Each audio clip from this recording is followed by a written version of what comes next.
जय हिंद दोस्तों, स्वागत है आपका और एक नई वीडियो में और एक नए टॉपिक के साथ। मैं हूं डॉक्टर देव। मैं हूं राजेश। स्वागत करते हैं हमारे यूट्यूब चैनल में। फ्रेंड्स, आज का जो वीडियो है जिसका टाइटल है Pakistan shocked as Iran suddenly attack on Pakistan 4 dead.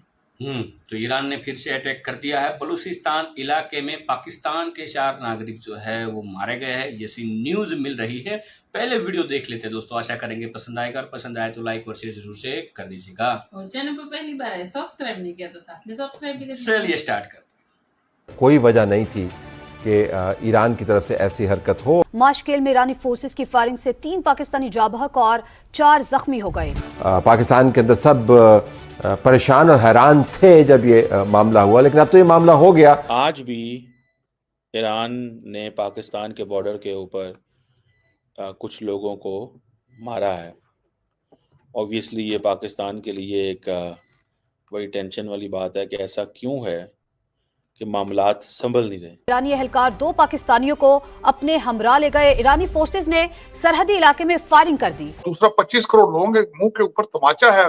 और ईरान जो है वो कॉन्टिन्यूसली ये कह रहा है कि कुछ ऐसे नॉन स्टेट एक्टर्स हैं जो पाकिस्तान की साइड पे ऑपरेट कर रहे हैं। तो वो जो नॉन स्टेट एक्टर हैं वो पाकिस्तान ईरान के हवाले नहीं कर रहा। इस वक्त बड़ी बात चल, मियाँ साहब कह रहे हैं, मियाँ साहब कह रहे हैं गलती होगी है जरूर, हम आज फिर दोबारा हम तिजारत खेल लें। How can you do that मियाँ साहब? The things are larger than this. उधर नरेंद्र मोदी ने पाकिस्तान की एक के बाद एक बेइज्जती करने की कसम खाई हुई है, यानी एक के बाद वो एक अटैक कर रहे हैं पाकिस्तान के ऊपर। फिर आपके कहने से फर्क क्या पड़ता है कि भारत आपके साथ ट्रेड शुरू कर लेगा? आपके कहने पे बात अटकी। पहले सबसे पहले तो ये बात है, आपकी वजह से ये सारा कुछ रुका हुआ है। दूसरी पार्टी को आप नहीं बिल्कुल मैंने कई आर्टिकल देखे इस वक्त, इश्यूज उनके क्या है, ये भारत इस पे रिएक्ट करेगा या नहीं करेगा? नहीं करेगा। अभी मोदी साहब आके देखेंगे पहले। अब आप देख लें कि ईरान ने ऐसा क्यों किया कि इंडियंस आएंगे तो डेफिनेटली टूरिज्म बढ़ेगा, उनके बिजनेस बढ़ेंगे, इंडिया इन्वेस्टमेंट भी उनके मुल्क में करेगा। हेलो फ्रेंड्स, जय हिंद। हिंदुस्तान स्पेशल में आपका स्वागत है दोस्तों। ईरान और पाकिस्तान के बीच एक बार फिर तनाव बढ़ गया है। एक बार फिर ईरान ने पाकिस्तान पर बड़ा हमला बोला है। इसमें पाकिस्तान के 4 लोगों की जान चली गई है और 2 अन्य घायल हो गए हैं। पाकिस्तान के अधिकारियों ने बृहस्पतिवार को यह जानकारी दी। स्थानीय पुलिस ने बताया कि यह घटना बुधवार को बलोचिस्तान प्रांत के सीमावर्ती गांव मशकेल के पास हुई।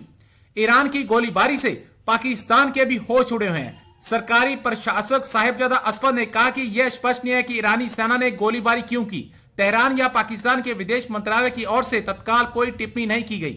दोनों पक्षों के सुरक्षा बल अक्सर इस क्षेत्र में सक्रिय तस्करों और विद्रोहियों को गिरफ्तार करते हैं। ईरान ने पहले पाकिस्तान पर मिसाइल हमला किया था। जनवरी में पाकिस्तान ने ईरान के अंदर कथित आतंकवादी ठिकानों को निशाना बनाकर जवाबी हमले किए थे, जिसके प्रतिशोध स्वरूप ईरान द्वारा किए गए हमलों में कम से कम 9 लोग मारे गए थे। हाल ही में हेलीकॉप्टर दुर्घटना में इब्राहिम रईसी की मौत के बाद ईरान और पाकिस्तान फिर आमने सामने हैं। आज भी ईरान ने पाकिस्तान के बॉर्डर के ऊपर कुछ लोगों को मारा है। ऑब्वियसली ये पाकिस्तान के लिए एक बड़ी टेंशन वाली बात है कि ऐसा क्यों है कि मामलात संभल नहीं रहे। और सुनने में ये आ रहा है कि वो लोग जो थे वो वहाँ पे किसी किस्म के तेल की कंसाइनमेंट का इंतज़ार कर रहे थे। तेल की कंसाइनमेंट। अच्छा, एक तरफ आपको पता है सारा इलीगल तेल पाकिस्तान जो है वो मंगवाता है वहाँ से, और पाकिस्तान की जो लीडरशिप है वो खामोश है इस सिलसिले में, क्योंकि उनको पता है कि अगर हम ये इलीगल तेल नहीं मंगवाएंगे तो गुजारा कैसे होगा। जो बात फैक्चुअल है, जो करने वाली है, वो करनी चाहिए। अब पाकिस्तान के अंदर रिसेंटली ईरानी सदर रईसी साहब आए थे, जो कि बाद में उनका इंतकाल हो गया। अच्छा, मज़े की बात यह है कि रईसी साहब आए, बड़े अच्छे ताल्लुकात हुए, बड़ी चीज़ें हुई, मिसट्रस्ट ख़त्म हुआ। और आपको याद है जनवरी में इस साल ईरान ने पाकिस्तान की सरजमीन पे हमला किया, सर्जिकल स्ट्राइक की। बहुत सारे लोगों का ये कहना है पाकिस्तान के अंदर कि ये जो स्ट्राइक है बेसिकली ये एक इंडियन एडवाइस थी, क्योंकि इंडिया जो है वो पाकिस्तान पे मल्टीपल टाइम स्ट्राइक्स कर चुका है। और ईरान जो है वो कॉन्टीन्यूसली ये कह रहा है कि कुछ ऐसे नॉन स्टेट एक्टर्स हैं जो पाकिस्तान की साइड पे ऑपरेट कर रहे हैं। तो वो जो नॉन स्टेट एक्टर हैं वो पाकिस्तान ईरान के हवाले नहीं कर रहा। तो इस सिलसिले में उन्होंने ये कहा कि जनाब आप भी यही फार्मूला अडॉप्ट करें जो इंडिया ने अडॉप्ट की है। इस वक्त बड़ी बात चल रही, मियाँ साहब कह रहे हैं, मियाँ साहब कह रहे हैं जी गलती होगी है जरूर, हम आज फिर दोबारा हम तिजारत खेल लें। How can you do that मियाँ साहब? The things are larger than this. सबसे पहले तो आप अपने हालात देखें कि पाकिस्तान के क्या हालात है, फिर आपके कहने से फर्क क्या पड़ता है कि भारत आपके साथ ट्रेड शुरू कर लेगा।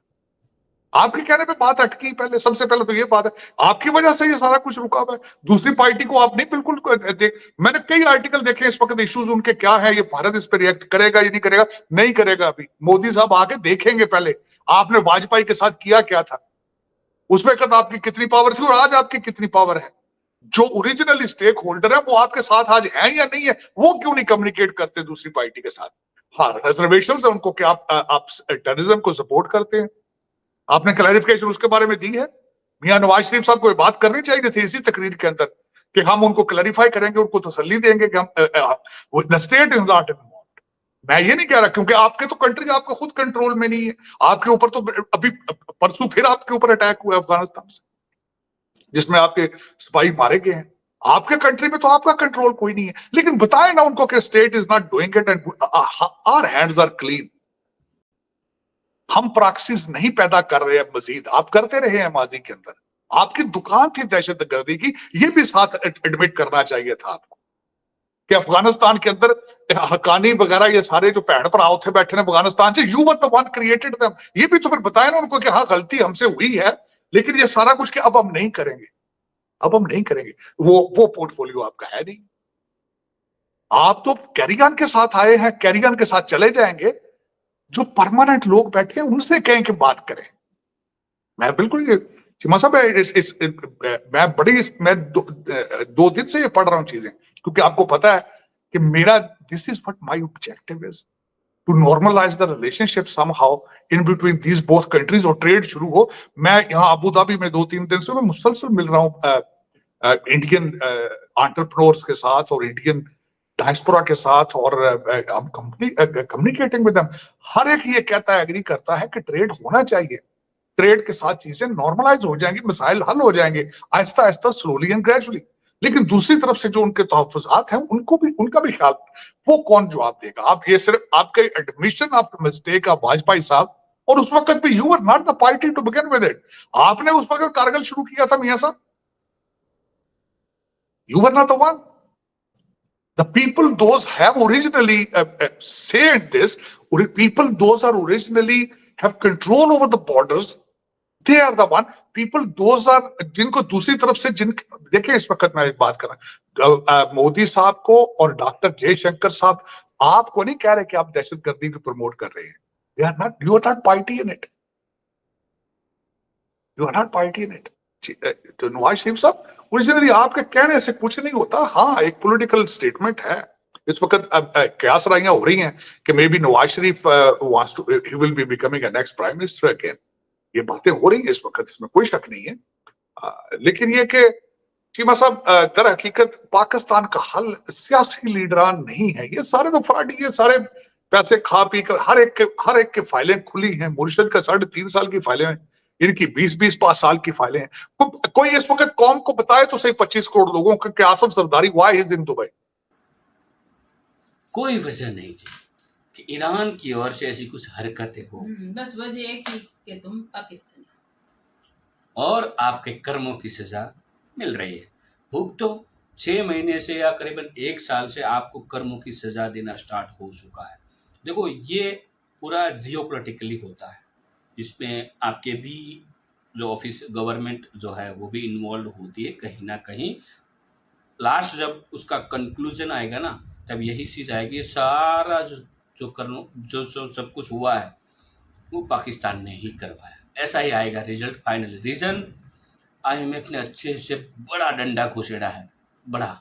क्योंकि दोस्तों ये पाकिस्तानियों, आपको ये चीज़ समझ में नहीं आती, आपको तो सब पैसा आता हुआ समझ में आता है। वो कैसे आया, क्यों आया, क्या क्या रूल्स एंड कोई फर्क नहीं पड़ता।